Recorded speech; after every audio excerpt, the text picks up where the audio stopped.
Covid ವ್ಯಾಕ್ಸಿನ್ಗೂ heart ಅಟ್ಯಾಕ್ಗೂ ಹೃದಯಾಘಾತಕ್ಕೂ ಸಂಬಂಧ ಇಲ್ಲ.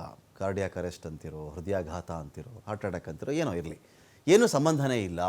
Covid ವ್ಯಾಕ್ಸಿನ್ನಿಂದ heart attack ಆಗೋದೇ ಇಲ್ಲ ಅಂಥೇಳಿ ICMR AIIMS ಅಧ್ಯಯನದಲ್ಲಿ ಮಹತ್ವದ ಅಂಶ ಬಯಲಾಗಿದೆ. ಇಲ್ಲಿ ಕೋವಿಡ್ ಲಸಿಕೆ ಸುರಕ್ಷಿತ ಇದೆ, ಇದು ಸೇಫ್ ಇದೆ ಮತ್ತು ಎಫೆಕ್ಟಿವ್ ಇದೆ ಕೂಡ. ಇದು ಕೋವಿಡ್ ವ್ಯಾಕ್ಸಿನ್ ಇದೆಯಲ್ಲ, ಇದು ಸೇಫ್ ಕೂಡ ಹೌದು, ಎಫೆಕ್ಟಿವ್ ಕೂಡ ಹೌದು. ಕೋವಿಡ್ ವ್ಯಾಕ್ಸಿನ್ನಿಂದಾಗಿ ಯಾವುದೇ ಅಡ್ಡ ಪರಿಣಾಮ ಆಗೋದೇ ಇಲ್ಲ. ವ್ಯಕ್ತಿಗಳ ಜೀವನ ಶೈಲಿಯಿಂದಾಗಿಯೇ ಈ ಥರದ ಹಾರ್ಟ್ ಅಟ್ಯಾಕ್ ಆಗ್ತಿದೆಯೇ ವಿನಃ ಅದಕ್ಕೂ ಕೋವಿಡ್ ವ್ಯಾಕ್ಸಿನ್ಗೂ ಸಂಬಂಧ ಇಲ್ಲ ಅಂತ ರಾಷ್ಟ್ರೀಯ ಆರೋಗ್ಯ ಇಲಾಖೆಯ ಸಂಶೋಧನಾ ವರದಿ ಹೇಳ್ತಾ ಇದೆ. ICMR ಮತ್ತು ಏಮ್ಸ್ ಸಂಸ್ಥೆಗಳು ನಡೆಸಿರ್ತಕ್ಕಂತಹ ಜಂಟಿ ಸಂಶೋಧನೆ ಇದು. ಯಾವುದೇ ಕಾರಣಕ್ಕೂ ಇಲ್ಲಿ ಕೋವಿಡ್ ವ್ಯಾಕ್ಸಿನನ್ನು ಹಾರ್ಟ್ ಅಟ್ಯಾಕ್ ಜೊತೆ ತಳಕು ಹಾಕಬಾರದು, ಅದಕ್ಕೂ ಇದಕ್ಕೂ ಸಂಬಂಧ ಇಲ್ಲ. ಅವರವರ ಜೀವನ ಶೈಲಿ ಆಧಾರದ ಮೇರೆಗೆ ಜನ ಹಾರ್ಟ್ ಅಟ್ಯಾಕೋ ಕಾರ್ಡಿಯಾಕ್ ಅರೆಸ್ಟೋ ಅದರಿಂದ ತೀರ್ಕೊಳ್ತಾ ಇದ್ದಾರೆ ಹೊರತು ವ್ಯಾಕ್ಸಿನ್ ಕೊಟ್ಟಿದ್ದಕ್ಕೂ ಇದಕ್ಕೂ ಸಂಬಂಧ ಇಲ್ಲ ಅಂತ ಹೇಳಿ ICMR ಮತ್ತು ಏಮ್ಸ್ ಇಲ್ಲಿ ಹೇಳ್ತಾ ಇವೆ.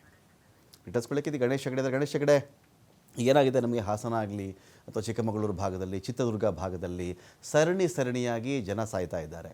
ಈಗ ವ್ಯಾಕ್ಸಿನ್ದು ಅಡ್ಡ ಪರಿಣಾಮ ಇಲ್ಲ, ಅದರಿಂದ ಏನು ತೊಂದರೆ ಆಗ್ತಾ ಇಲ್ಲ, ಅದು ಪರಿಣಾಮಕಾರಿಯಾಗಿದೆ, ಅದು ಸುರಕ್ಷಿತವಾಗಿದೆ ಅಂತೆಲ್ಲ ಹೇಳ್ತಾ ಇದ್ದಾರಲ್ಲ. ಈ ಒಂದು ವಿಚಾರದಲ್ಲಿ ಎರಡು ಆಗಬೇಕಾಗತ್ತೆ. ಒಂದು, ಇದೇ ICMR, ಇದೇ ಏಮ್ಸ್ ಹಾರ್ಟ್ ಅಟ್ಯಾಕ್ ಇರತಕ್ಕಂಥ ನಿಖರ ಕಾರಣ ಒಂದು ಜೀವನ ಶೈಲಿ ಅಂತ ಹಾಕಿಬಿಟ್ಟಾಗ ಜೀವನ ಶೈಲಿ ಕೂಡ ಪರಿಣಾಮ ಬೀರುತ್ತೆ ಅಂತ ಬಂದಾಗ, ಯಾವುದೋ ಈಗ ಒಂದು SSLC ಮಗು ಒಂದು ಕಡೆ ಸಾಯುತ್ತೆ, ಯಾರೋ ಕಾಲೇಜ್ ಹುಡುಗ ಸಾಯ್ತಾನೆ, ಈ ಥರ ಪ್ರಶ್ನೆ ಬಂದಾಗ ಅವ್ರಿಗೆ ಎಂಥ ಜೀವನ ಶೈಲಿ ಇದ್ದುಬಿಟ್ಟಿರಬಹುದು ಅಂತ ಒಂದು ಪ್ರಶ್ನೆ ಸಹಜವಾಗಿಯೇ ಬರುತ್ತೆ. SSLC ಮಗು ಏನು ಜೀವನ ಶೈಲಿಯಪ್ಪ ಅಂತ. ಇನ್ನೊಂದು ಕಡೆ ಬಂದಾಗ ಎಲ್ಲ ಹೆಂಗೆ 20 ವರ್ಷ, 22, 25ರವರು ಇವರೆಲ್ಲ ತೀರ್ಕೋಬೇಕಾದ್ರೆ ಏನಾದರೂ ಒಂದು ಕಾರಣ ಬೇಕಲ್ಲ. ಅದನ್ನೇನಾದರೂ ಹೇಳಿದ್ಯಾ ಇಲ್ಲಿ ICMR ಅಥವಾ ಏಮ್ಸ್ ಅಂತ? ರಮಕಾಂತ್, ಆ ವಿಚಾರದ ಬಗ್ಗೆ ಏನು ಕೂಡ ಸ್ಪಷ್ಟನೆ ನೀಡಿಲ್ಲ. ಈಗಾಗಲೇ ಸೋಷಿಯಲ್ ಮೀಡಿಯಾಗಳಲ್ಲಿ ಹಾಗೇನೆ ವೈದ್ಯ ಲೋಕದಲ್ಲಿ ಹಾಗೂ ಜನಸಾಮಾನ್ಯರಲ್ಲಿ ಚರ್ಚೆ ಆಗ್ತಾ ಇರುವಂಥ ವಿಚಾರ ಕಾರ್ಡಿಯಾಟಿಸ್ ಅನ್ನುವಂತಹ ಒಂದು ಕಾಯಿಲೆಗಳು, ಅಂತಂದರೆ ಹೃದಯ ಸಂಬಂಧಿಗೆ ಹೃದಯದ ರಕ್ತ ಒತ್ತಡ ಹಾಗೂ ಹೃದಯದ ಉರಿತದಿಂದ ಹಾರ್ಟ್ ಅಟ್ಯಾಕ್ ಆಗುತ್ತೆ ಅನ್ನುವಂಥ ಒಂದಿಷ್ಟು ಏನು ಅಫಿಷಿಯಲಿ ಅಲ್ಲದೆ ಅನ್ಅಫಿಷಿಯಲಿ ಒಂದು ವರದಿಯನ್ನು ಅಥವಾ ಮಾಹಿತಿಯನ್ನು ವೈದ್ಯರು ನೀಡ್ತಾ ಇದ್ರು. ಅದ್ರ ಬಗ್ಗೆ ಸಾಕಷ್ಟು ದೇಶವ್ಯಾಪಿ ಚರ್ಚೆಗಳು ಕೂಡ ಆಗ್ತಾ ಇತ್ತು. ಆ ಹಿನ್ನೆಲೆಯಲ್ಲಿ ಸ್ವತಃ ರಾಷ್ಟ್ರೀಯ ಆರೋಗ್ಯ ಇಲಾಖೆ ಒಂದು ವರದಿಯನ್ನು ನೀಡುತ್ತೆ ಅಥವಾ ಸಂಶೋಧನೆಯನ್ನು ನಡೆಸುತ್ತೆ. ಏಮ್ಸ್ ಜೊತೆಗೆ ಜಂಟಿಯಾಗಿ ಒಂದು ಸಂಶೋಧನೆ ನಡೆಸುತ್ತೆ.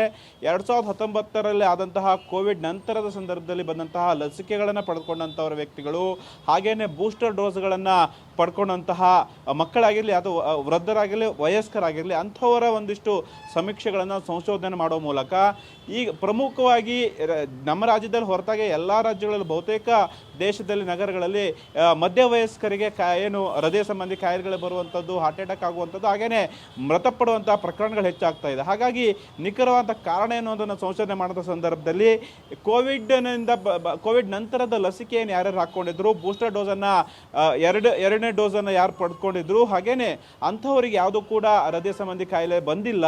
ಇದು ಒಂದು ರೀತಿಯಲ್ಲಿ ಅವರ ದಿನನಿತ್ಯದ ಜೀವನ ಶೈಲಿಯಿಂದ ಬಂದಂತಹ ಅಥವಾ ಆದಂತಹ ಒಂದು ಹಾರ್ಟ್ ಅಟ್ಯಾಕ್ ಆಗಿರುತ್ತೆ. ಅವರ ಆಹಾರ ಪದ್ಧತಿ ಇರುವಂಥದ್ದು ಅಥವಾ ಅಧಿಕವಾದಂಥ ಕೆಲಸದ ಒತ್ತಡ, ಹಾಗೇನೆ ಪರ್ಸ್ನಲ್ ರೀಸನ್ನಿಂದ ಹಾರ್ಟ್ ಅಟ್ಯಾಕ್ ಆಗ್ತಾ ಇದೆ ಹೊರತು ಯಾವುದೇ ರೀತಿಯ ಕೋವಿಡ್ ಲಸಿಕೆ ಪಡೆದಂಥದ್ದಾಗಲಿ ಬೂಸ್ಟರ್ ಡೋಸ್ಗಳನ್ನು ಪಡ್ಕೊಂಡಂಥ ಇಲ್ಲ ಅನ್ನುವಂಥದ್ದನ್ನು ಇವತ್ತು ICMR ಮತ್ತು ಏಮ್ಸ್ ನೀಡಿರುವಂಥ ರಿಪೋರ್ಟ್ನಲ್ಲಿ ಖಚಿತವಾಗಿರುವಂಥದ್ದು. ಆದರೆ ಹೃದಯಕ್ಕೆ ಸಂಬಂಧವಂತ ಅಥವಾ ಹೃದಯಕ್ಕೆ ಹಾರ್ಟ್ ಅಟ್ಯಾಕ್ ಯಾಕಾಗುತ್ತೆ ಅನ್ನೋದು ರೀಸನ್ನ ಈ ಒಂದು ರಿಪೋರ್ಟ್ನಲ್ಲಿ ಸ್ಪಷ್ಟಪಡಿಸಿಲ್ಲ. ಅದು ಕೂಡ ಮುಂದಿನ ದಿನಗಳಲ್ಲಿ ಬರುವಂಥ ಸಾಧ್ಯತೆಗಳಿದೆ. ಕಾರಣ ಅಂತಂದರೆ ಮುಖ್ಯವಾಗಿ ಶಾಲೆಗೆ ಹೋಗ್ತಾ ಇರುವಂಥ ಚಿಕ್ಕ ಮಕ್ಕಳು, ಹಾಗೇನೆ ಏನು ಕೆಲಸಕ್ಕೆ ಹೋಗ್ತಾ ಇರುವಂತಹ ವಯಸ್ಕರಲ್ಲಿ ಈಗ ಹಾರ್ಟ್ ಅಟ್ಯಾಕ್ ಆಗ್ತಾ ಇರುವಂಥದ್ದು. ಕೇವಲ 20ರಿಂದ 35-37 ವರ್ಷದ ಒಳಗಿನ ವಯಸ್ಕರೇನಿರ್ತಾರೆ ಅವರಲ್ಲಿ ಹೃದಯ ಸಂಬಂಧಿ ಕಾಯಿಲೆಗಳು ಹೆಚ್ಚಾಗ್ತಾ ಇರುವಂಥದ್ದು. ಇದಕ್ಕೆ ನಿಖರವಾದ ಕಾರಣಗಳು ಕೂಡ ತಿಳ್ಕೊಳ್ಬೇಕಾಗತ್ತೆ.